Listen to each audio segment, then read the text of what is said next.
Hello there everybody and welcome back to my YouTube channel with me, Bianca Mlenga, and thank you so much for tuning into your weekly dose of Christ right here today. So we're all about simplicity and what happens when you do not embrace being simple. So first of all, I'll start off by saying that being simple does not have anything to do with dimming down rather your value, your worth, the kind of person that you are. It just has to do with you simply having gratitude towards the things that you have already. Then again, like always, let us go to scripture. So today we're in one of my favorite books in the Bible, and it is Ecclesiastes. Guys, if you have a heart for life, please do read this Bible, but with caution, have caution towards it. But in any case, we're in Ecclesiastes 7 verse 29, and it says, "This is all that I have learned. God made us plain and simple, but we have made ourselves very complicated."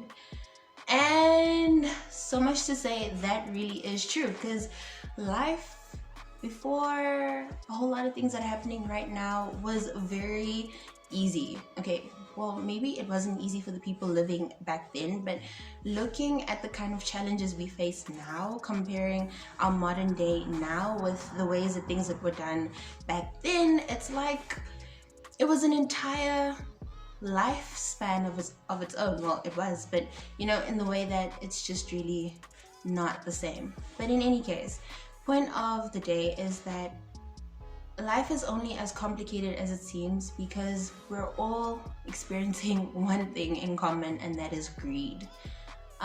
Greed is when you lack gratefulness, when you lack to be thankful for the things that you already have. With greed comes the lack of simplicity.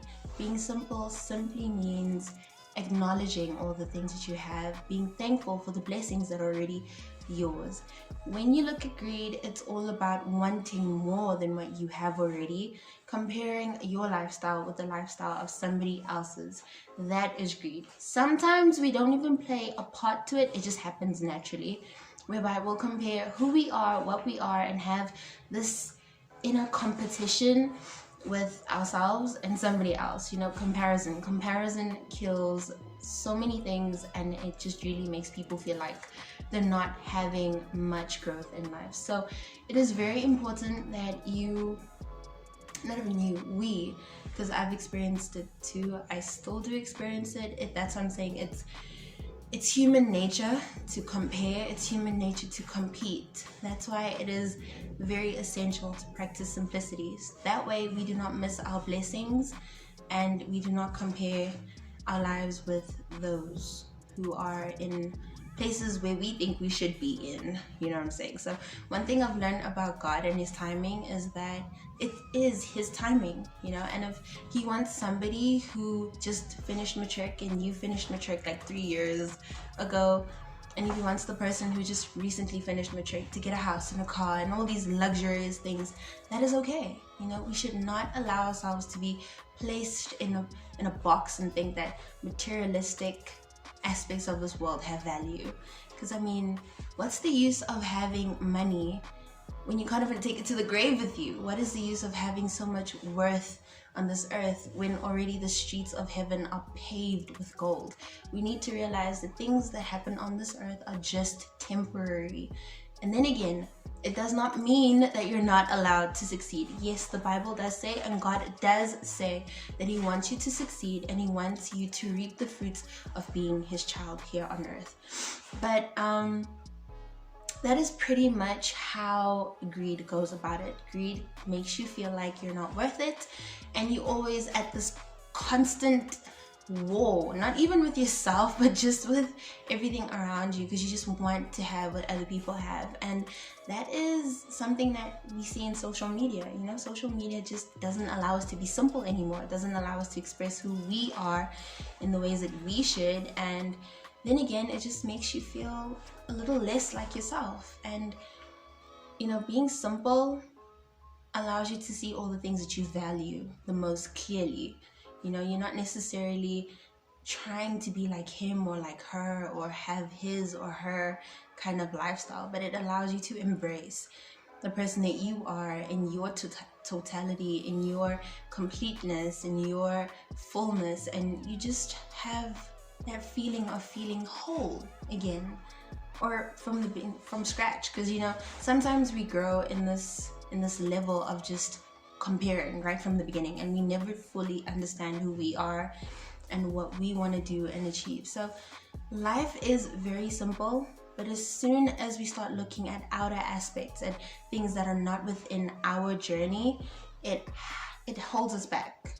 It doesn't even help us. It holds us back like completely. But that is something I would like to get into in depth. But just on today's topic, practice simplicity, practice gratitude, practice focusing on your lane, running your race and winning it. It is pointless to be running your race but looking at somebody else's lane, and then when it's time for you to jump a hurdle, you miss the step and then you fall flat and you have to begin again. So really just focus on your being and your growth. Practice all the things that you know is very valuable to you. Look at all the things that are very valuable to you, and don't compare. Get rid of greed. Be thankful for the little that you have. Remember that everything you have is a gift. It's not yours. Nothing on this earth is ours in any case. Nothing of a man-made aspect is ours. It's just somebody else's idea that we borrow until death. I know that sounds hard, but then again, reading Ecclesiastes will help you understand just how much soul we put into something, and never really realizing the fact that life is just so much more than acquiring materialistic aspects. But then again, that is just about it, ladies and gentlemen. Thank you so much for tuning in today, and I truly do hope it did kind of like impact, just let you see the kind of stuff that you're focusing on, and not necessarily the kind of blessings that you should be focusing on that are already there for you. But in any case, guys, I love you deeply. I love you wholly. I pray the good Lord that we serve blesses you today, tomorrow, and forevermore. Keep safe, keep warm, and I will see you again next week. Guys, love you, and bye-bye.